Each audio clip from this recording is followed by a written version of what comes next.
রস ভিতরে ভর্তি, আর খেতে কিন্তু একদম দারুণ লাগে। এইখানে আমি তোমাদের একটা চামচ দিয়ে কেটে দেখাচ্ছি। চলে এসেছি প্রতিদিনের মতো নতুন এক রেসিপি নিয়ে। আপনারা দেখছেন গ্রামের মেয়ে রান্না ইউটিউব চ্যানেল। আমার এই ছোট্ট চ্যানেলে তোমাদের অনেক স্বাগত জানিয়ে আজকে রেসিপি শুরু করছি বন্ধুরা। আজ এমন একটা দারুণ সুস্বাদু রসপুলি পিঠা তোমাদের সঙ্গে শেয়ার করব বন্ধুরা। একবার খেলে বারবার খেতে সকলে বায়না করবে বন্ধুরা। তাহলে চলো রেসিপি শুরু করে দিই। কড়া বসিয়ে দিয়ে গরম করে নিয়েছি। এইখানে দিয়ে দেবো সামান্য পরিমাণ একটু ঘি। এখানে দিয়ে দেবো মেজারমেন্ট কাপ মেপে 1 কাপ সুজি। সুজিটা খুব সুন্দর করে একটু ভেজে নিব, কাঁচা গন্ধটা যাতে না থাকে। তো এইখানে দিয়ে দিব কাপ মেপে জল। 1 কাপ সুজি নিয়েছি, 1 কাপ সুজির জায়গায় 2 কাপ জল দিয়ে দিব। 2 কাপ জল করে সুজিটা রান্না করে নেব। 1 কাপ সুজিতে ডবল লাগবে জল। 2 কাপ জল দিয়ে সুজিটা এইভাবে ঠিকঠাক মতো রান্না করে নিতে হবে।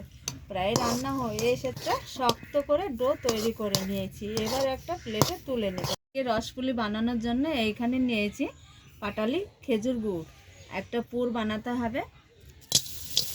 তো 1 মালাই নারিকেলটাও দিয়ে দিব, পুর বানিয়ে নেব।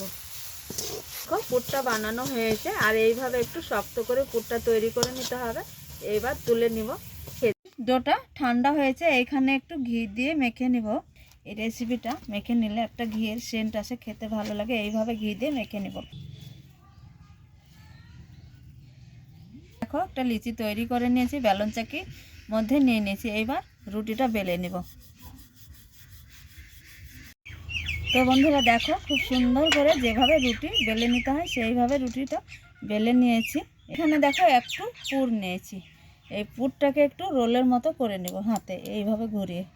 এই যে দেখে বুঝতে পারছো, এখানে রেখে দিয়েছি। এইবার দেখো সাইড থেকে রুটিটা উল্টে এইভাবে একটু চাপা দিয়ে নেব। এখানে একটা বাটি নিয়েছি, এইবার দিয়ে দিব এই বাটিটা। আর আমি বাটি দিয়ে এইভাবে কেটে নেব। তো দেখো বন্ধুরা, এই যে ঠিকঠাক একবারে এইভাবে তৈরি করে নিতে হবে। এইবার এই যে মুখটা একটু বন্ধ করে দিব এইভাবে। এই যে দেখো কতটা সুন্দর দেখতে, দারুণ হয়েছে। এই যে দেখো এইভাবেই রেখে দিতে হবে। এই যে দেখো অনেকগুলো করে নিয়েছি, এইভাবে একইভাবে করে নিতে হবে। কড়াতে সরিষার তেলটা বসিয়ে দিয়েছি, আর তেল গরম করে নিতে হবে খুব ভালো করে। আর এই যে পিঠেগুলো এক এক করে গরম তেলে দিয়ে দিব। চুলা আঁচটা হালকা রেখে ভেজে নিতে হবে বন্ধুরা। যেভাবে আমরা বাড়িতে পিঠে ভেজে নিই সেইভাবে একটু খয়েরি কালার করে ভেজে নিব। তো বন্ধুরা দেখো এইভাবে গোল্ডেন কালার করে ভেজে নিতে হবে। আর ভাজা খুব সুন্দর হয়েছে, এর চাইতে আর বেশি ভাজতে হবে না। দেখো কালারটা দেখে নিশ্চয়ই বুঝতে পারছো যে কিভাবে ভেজে নিয়েছি। এইবার তেল থেকে ছেঁকে তুলে নিব। একইভাবে সবগুলা ভেজে নেব। একইভাবে ভেজে নিয়েছি। এবার একটা চিনির সেরা তৈরি করে নেব। দেখো এইখানে কাপ মেপে 1/2 কাপ চিনি নিয়েছি। এইবার এই কাপ মেপে জল দিয়ে দিব। একটা চিনি তার ডবল জল।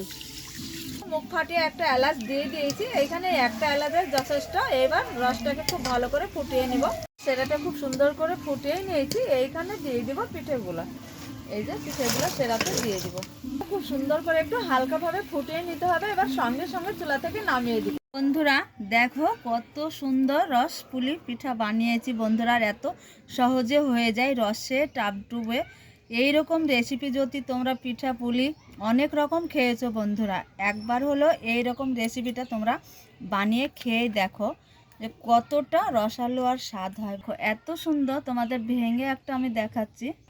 রস ভিতরে ভর্তি, আর খেতে কিন্তু একদম দারুণ লাগে। এইখানে আমি তোমাদের একটা চামচ দিয়ে কেটে দেখাচ্ছি। তো দেখো এতটা সুন্দর হয়েছে আজকের রসপুলিটা বন্ধুরা। শীতের দিন থাকতে থাকতে এটা খেতে খুবই ভালো লাগে, খেজুর গুড় দিয়ে পুর বানিয়ে বন্ধুরা। তো আজকের রেসিপি যদি তোমাদের অবশ্যই ভালো লাগে, একটা লাইক কমেন্ট শেয়ার করবে, চ্যানেলটা সাবস্ক্রাইব করবে।